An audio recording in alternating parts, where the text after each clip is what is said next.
Hello, my 420 Spot family. Little late on this video, but here we go in the news today, April 11, 2022. Cannabis and psychedelics news, top things to know. Maryland Governor Larry Hogan, R., announced he will not stand in the way of a bill to implement marijuana legalization if voters approve it on the ballot this November, and is letting the reform legislation take effect without his signature. The Congressional Cannabis Caucus announced that its new Republican co-chair is Representative Brian Mast, RFL. One of just 3 Republicans to vote for a marijuana legalization bill this month. He replaces Representative Don Young, RAK, who recently died. New York lawmakers sent Governor Kathy Hochul, D., budget legislation with provisions to decouple state tax policy from the federal 280E provision, thereby allowing marijuana companies to deduct business expenses in their state filings. A federal official with the National Credit Union Administration is cheering state marijuana banking moves, but he's calling on Congress to step in and act, even as he acknowledges it's unconventional for a regulator to pressure lawmakers in this way. The Substance Abuse and Mental Health Services Administration filed Federal Register notices proposing to clarify that having a doctor's recommendation for medical cannabis is not a valid excuse for a positive drug test for federal workers. There's also new broader language on passive exposure to, and foods infused with, marijuana and other illegal drugs. The Maryland House of Delegates gave initial approval to a Senate-passed bill to create a fund to provide cost-free access to psychedelics like psilocybin, MDMA, and ketamine for military veterans suffering from PTSD and traumatic brain injury. One more vote will send it to the desk of Governor Larry Hogan, R. The Federal Aviation Administration posted a notice about employee drug testing, noting that marijuana is included and prohibited despite state legalization. In a letter to colleagues, House Speaker Nancy Pelosi, DCA, said that the body's passage of a federal marijuana legalization bill advances historic criminal justice reform and opens the doors of opportunity for so many harmed by the consequences of cannabis criminalization. Senator Chris Murphy, DCT, spoke about the benefits of medical cannabis and said the effects don't seem, a lot more harmful than the effects of alcohol.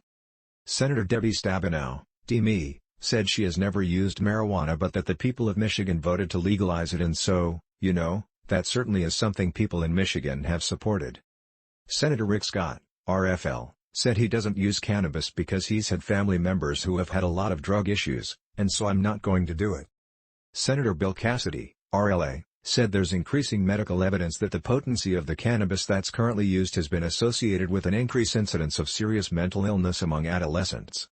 Representative Michael Burgess, RTX, said he voted against a federal marijuana legalization bill because he is concerned about impaired driving. Representative Josh Gottheimer, DNJ, tweeted, "Law enforcement should have all the resources they need to keep our roads safe. That's why the House just passed my bipartisan legislation to invest in technologies and methods to determine if a driver is impaired by marijuana in their system." Representative Nancy Mace, RSC, tweeted, "Yesterday I got to meet Weldon Angelos. Weldon was fully pardoned by President Trump after being sentenced to 55 years for cannabis-related offenses."